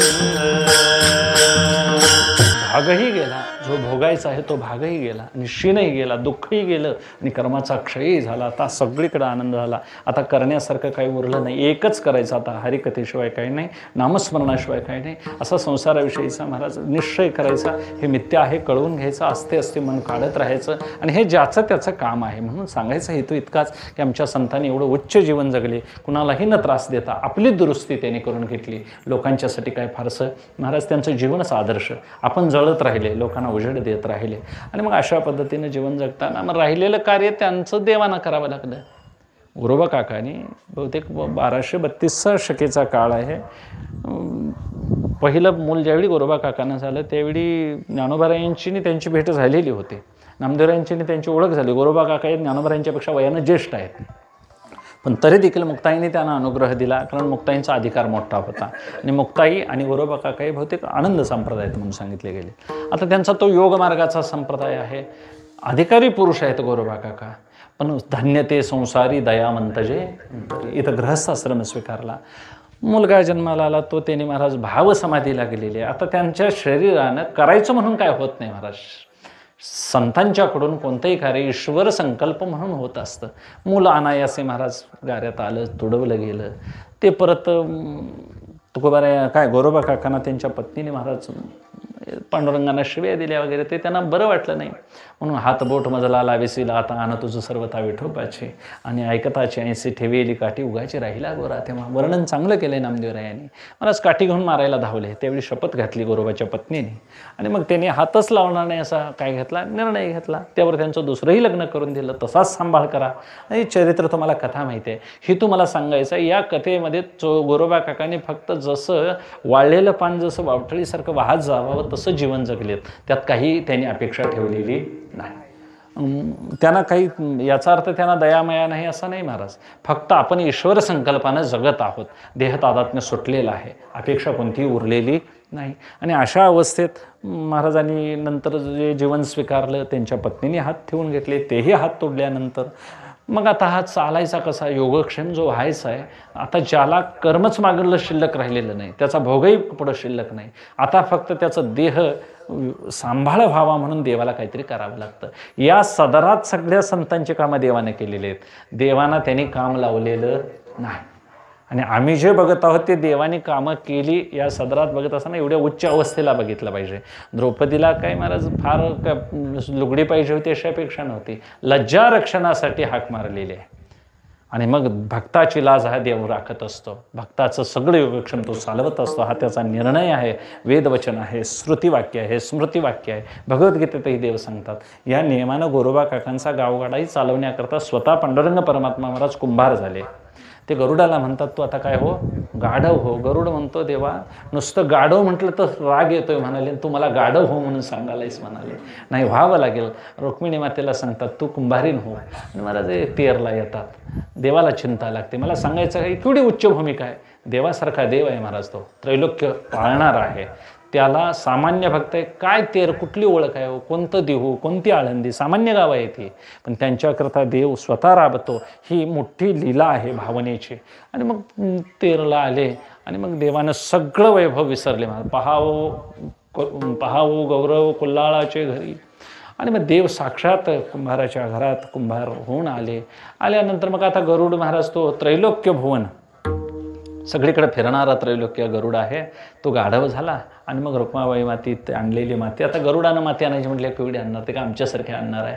मोठं JCBच म्हणा ते एका पद्धतीचं, मोठा डोंगरच रचला महाराज. रांजण्या, परळ, गाडगी, विरजण्या, मोठे मोठे डेरे, रांजण सगळं बनवण्यात आलं. आता देव जी गाडगी बनवतो ती सहजासहजी फुटतील, आमची फुटनात महाराज, अहंकारानं भाजलेली आहे चांगली. एवढी सगळी गाडगी तो बनवणार आहे.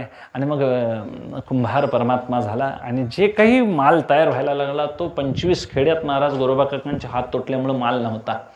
घडेल तसा माल तयार व्हायला लागला, सगळीकडे विकला गेला. विठू कुंभार नावाचा नवकाच कुंभार आलाय, चांगलं भाजतोय म्हणाले सगळी लोक. आणि मग त्यानं सगळ्यांनाच चांगलं भाजलंय आतापर्यंत.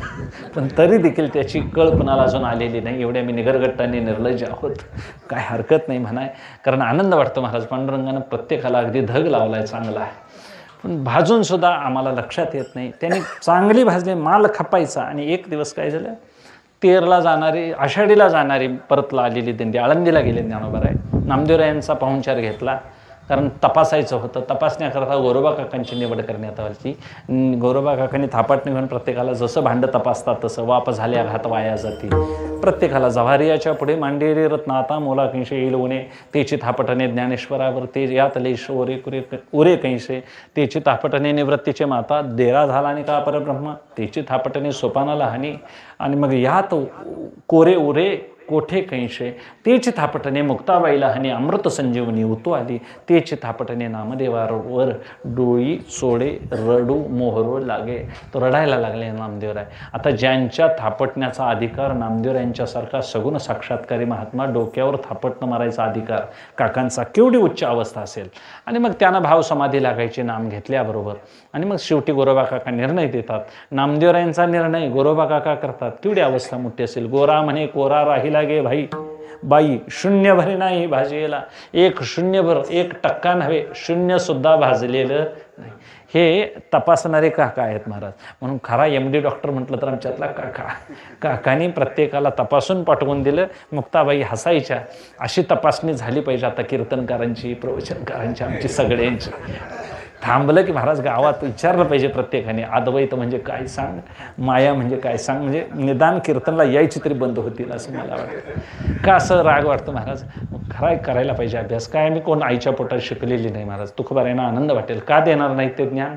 ते का देहूतच बसलेत का हो. प्रत्येकाच्या घरात ते यायला तयार आहेत. भावनेनं समोर गाथा घेऊन बसलं तर महाराज आपल्याला कळवून देतील. आणि मग गोरोबा काकांचंही जीवन. शेवटी मुक्ताबाईला आनंद वाटला. गोरोबांना भेटल्याशिवाय दादा जायचं नाही. सगळी दिंडी महाराज तेरला आली, घरात आली गोरोबा काकांच्या. आणि मग गोरोबांना विचारतात, हे सगळं तयार केलेलं भांडवल जे आहे काका तुम्हाला हात नाही ते कुणी केलं. तर नौकाच एक विठू कुंभार म्हणून नवीनच आलं आहे, त्यानं हे केलं आहे. त्याच्यावर कुंभारी नाही आहे, गाढव आहे चांगलं त्याचं. मग माझा सगळा काय दिला, माझ्या भट्ट्या दिल्या भाजण्याकरता, दंडचक्र मणी सगळं, हे सगळं साहित्य दिलं. आणि मग सगळं काही काम आनंदानं तो करतो. आणि आता माती आणण्याकरता गेलेला, येईल म्हणाले थोड्या वेळेत तुमची भेट होईल. आता हे देवाला काय सांगायला लागतं आहे काय हो. ते काय असं पाहुणं बघायला तो मुलीला, तसं तो ते तिकडं बाजार घेऊन येईल देव. त्याला कळालं तो महाराज गुप्त झाले, पंढरीला चाले. आणि कितीतरी वेळ वाट बघितला. मुक्ताबाई म्हणाली, दादाला म्हणाली, निदान घडवलंय कसं, हे भाजलेत कसे भांडे बघूया. म्हणून भांडे उचलल्यानंतर मुक्ताबाईला आश्चर्य वाटलं. त्यानं ज्ञानोबारायांना दाखवलं. दादा म्हणाले, ह्या गोरोबाला कळालं नाही म्हणाले, यावर ठसे उमटलेत बघ म्हणाले. शंख चक्र गदा पद्म ही सामुद्रिक चिन्ह आहेत आणि हे देवाच्या हाताखेरीज कोणाला नाहीत म्हणाले. आणि ही सगळं पांडुरंग परमात्मा घडवतोय आणि या बिचाऱ्याला हे कळालेलं नाही. आणि मग माझा प्रत्येक गाडग्याला निरांजनाला नमस्कार करायला लागली गोरोबा काका. काकांना सांगितलं, तू भाग्याचा आहेस गोरोबा, निधडा वैष्णव भक्त निका. ज्ञानोबारायांनी सांगावं, असा निधडा भक्त मी बघितला नाही. आणि मग त्या तुटलेल्या हातासाठी मग काय, चला पंढरीला म्हणाले. देव जर तुमचं गाडगी मडकी घडवत असेल तर तुम्ही इथं राहायचं नाही, आता देवाला काम लावायचं नाही, चला. महाराज त्यांना नेलं दिंडीतून. आणि मग रावळात महाराज आता जिथं सोळखांबी मंडप आहे, लाकडी मंडपाच्या तिथं कीर्तन मांडलं नामदेवरायांनी. आणि कीर्तनामध्ये सुरू केलं. नामदेवराया सांगतात, टाळी मोठ्यानं वाजवा, हात वर करा. आणि मग त्यावेळी गोरोबा काकांना नेत्रात जळबिंदू, गोरियाचे नेत्री आले जळबिंदू, मज का गोविंदू विसरला, मला का गोविंद परमात्मा विसरला असेल. आणि गोरियाचे हात फुटले दोवर, दोन्ही भुजावर महाराज आपोआप फुटले आणि नाम गरजोनी स्तब्ध उभा राहिला. नाम गरजत अगदी निवांत राहिले उभे कीर्तनात आणि महाराज हात फुटले वरच्यावर.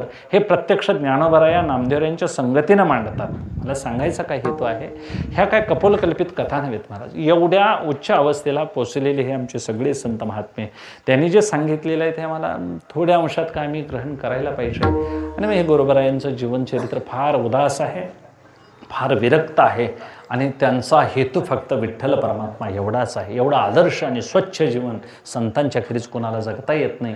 म्हणून गोरोबा काकांना महाराज या निमित्तानं बघायला गेलं तर फार त्यांचं चरित्र मोजकं आहे, अल्प आहे, पण ज्ञानोबराय त्यांचं निधडा वैष्णव भक्त म्हणून वर्णन करतात. यातच त्यांचं जीवनचरित्र फार काही सांगून जातं. म्हणून तुकोबाराय अशा संतांचा आदर्श मला लाभावा, तिथं मला नेऊन पोच कर पांडुरंगाला म्हणतात. ज्येष्ठांची कामा जोडी परवडी न लभो. ज्येष्ठ पुरुषांना ते मिळालं ते आम्हाला का मिळू नये, आणि पांडुरंगा कोड कौतुक कर आणि मला हे ठिकाण नेऊन दाखव. वास्तविक परमार्थामध्ये प्रवास काही करावा लागत नाही, फक्त म्हणावं लागतं. आम्हाला सवय लागलेली आहे. कपिलेश्वरला आलो, सरवड्याला आलो, मळग्याला आलो, हे असं काय फिरावं लागत नाही महाराज. कारण स्वतः फिरण्यापेक्षा अंतरयात्रा करावी लागते. आत यात्रा आहे ही, बाहेरली यात्रा नव्हे. अंतर्मुख होऊन प्रवास करायचा आहे. तो प्रवास कसा करायचा आहे, देहतादात्म्यापासून मन, प्राण, बुद्धी, अहंकार असते असते विलीन करत करत आत्म चैतन्यामध्ये स्थिर व्हायचं आहे. आणि हे नामानं शक्य आहे, हे ध्यानानंही शक्य आहे, योगानंही आहे, उपासनेनं आहे. हे सगळ्या गोष्टीनं घडतं. फक्त ज्याची त्याची रुची कशी आहे त्याचं त्यानं हा सांभाळ आपण अभ्यास करायचा. आणि अभ्यास येणं तो कोणते या वैराग्य येणं चक्र येते. मन सांभाळायचं झालं तर मनाला अभ्यास द्यावा लागेल आणि वैराग्याची पुरवणी त्याला जोडावी लागेल. असं गोरोबा काकांचं चरित्र वैराग्यानं भरलेलं आहे. त्यांच्या अशी संतांचे चरित्र महिपती बाबांनी तुकोबारायांचं चरित्र मांडलं आहे. ज्ञानेश्वर विजय म्हणून ज्ञानोबरायांचं चरित्र आहे. प्रत्येक संतांचे चरित्र घर बसल्या महाराज वाचावी, आपली चित्तशुद्धी करून घ्यावी. मी उपदेश म्हणून सांगतोय असं नाही.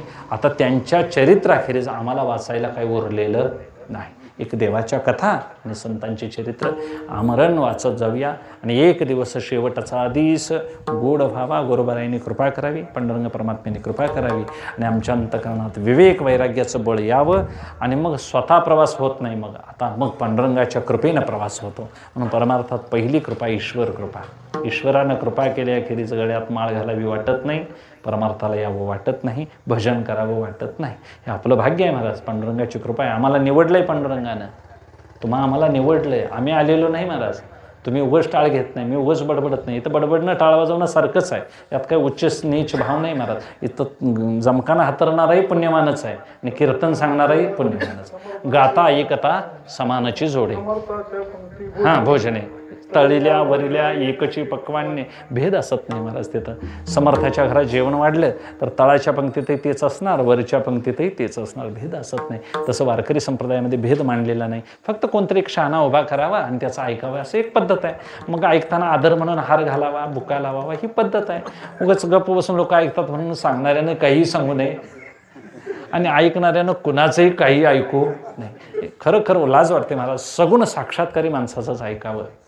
एक अत्यंत ब्रह्मज्ञानी, दृढ परोक्ष ब्रह्मज्ञानी जो आहे त्याचा ऐकावं. अपरोक्ष अनुभूतीचा आहे तो सांगायला उरत नाही. म्हणून एक परोक्ष ब्रह्मज्ञानी पुरुषाचं ऐकावं. आज महाराज देशमुख काकांच्यासारखी मंडळी आहेत. पुष्कळ महाराज झाकलेली रत्न आहेत आपल्याकडं, पण आम्हाला तिकडे जावं असं वाटत नाही. भाग्यानं महाराज अशांची संगती आपल्याला लाभावी. तशांचं संगती, कारण ती एक दैवी संपत्ती असते महाराज. त्यांच्या संगतीत बसलं तर ते अनुभव वेगळे असतात महाराज. म्हणून त्यांची चरित्र बघितली तर आमच्या परमार्थाची किंमत करावीशी वाटते. गजानन महाराज भास्करराव पाटील त्यांचे शिष्य शेगावचे. भास्कर, उद्या वैकुंठाला जायचं आहे, तयार हो म्हणाले. महाराज जाऊया म्हणाले उद्या वैकुंठाला, शेताकडं नव्हतं, वर जायचं आहे म्हणाले. जातो की म्हणाले. काय तयारी असेल अंतःकरणाची, मला हे म्हणायचं आहे. आम्हाला एखादा उद्या तू मरणार आहेस म्हणून सांगितलं तर काय काय करू रातभर आम्ही. नावावर रानं करू, पैसे नावावर करू पोरांच्या महाराज. म्हणून आज त्यांच्या मुलांच्यावर ट्रस्ट महाराज जिव्हाळपाड प्रेम करते. अखंड देशातले एकमेव ट्रस्ट असेल महाराज. भास्करराव जाधवांचा पाटलांचा चिरंजीव, त्यांचं महाराज मोठे मोठे केंद्रीय मंत्री त्यांना नमस्कार करतात. काय शिस्त लावलेली आहे शिर्डीला, शेगावला त्यांनी. हेतू इतकाच, मला काय सांगायचं आहे, की असे एक जीवन आपलं असावं, संतांनी सांगावं आणि आपण ते झेलावं. समर्थांनी कल्याण स्वामींना निर्माण केलं तसं आपलं जीवन हे श्रद्धेनं भरलेलं असावं, संतांना विकलं गेलेलं असावं. आपल्या मान्यता टाळायच्या, कुठंतरी महाराज श्रीमंतांच्या वळचणीला पडण्यापेक्षा वारकरी होऊन तुकोबारायांचं दास व्हावं, संतांचं दास व्हावं, पांडुरंगाचा दास व्हावं आणि आपल्या मान्यता बदलून थोडासा बदल करून घर बसल्या घरात सौजन्यानं वागता यावं, गावात सौजन्यानं वागता यावं, सगळ्यांच्यात देव बघावा, तो देव परवडावा, पचावा, आपल्याला तसं दर्शन घेता यावं, अशा पद्धतीनं महाराज. म्हणून गोरोबा काकांना तुडवताना चिखल आणि मूल वेगळं वाटलं नाही. काय भाव असेल महाराज, असा अपपर भाव गेला पाहिजे. अर्थ काम चाड नाही चित्ता, माना मान मोहमाया मिथ्या, वरते समाधानी जाणून नेता, साधू भेट देती तया अवचितारे. अशा वैभव संपन्न शिखरावर महाराज आमचे संत होते. म्हणून संतांचं जीवन हे सामान्य माणसानं माझ्यासारख्यानं तरी सांगूच नाही. तुकोबाराय म्हणतात, मज पामर आहे काय थोर. ज्यांच्या दारात सोन्याचा पिंपळ आहे, काय वैभव असेल त्यांचं, ज्यांनी मुक्तीची महाराज मांदियाळीच जमवली. आमच्या दारात लाकडाचाच पिंपळ आहे तर आम्ही एवढं उड्या मारायला लागलो आहे महाराज. सोन्याचा असेल, किती बोध उच्च आहे. पण अशा बोधाला आम्ही जाऊन पांडुरंगानं पोच करावं अशी विनवणी करून सेवेच्या माध्यमातून सेवेला विराम देतो. महाराज ज्ञानेश्वर माऊली, ज्ञानराज माऊली तुकाराम, महाराज ज्ञानेश्वर माऊली, ज्ञानराज माऊली तुकाराम. बोला पुंडलिक वरदा विठ्ठल, श्री ज्ञानदेव तुकाराम माऊली, महाराज ज्ञानेश्वर माऊली, ज्ञानराज माऊली तुकाराम.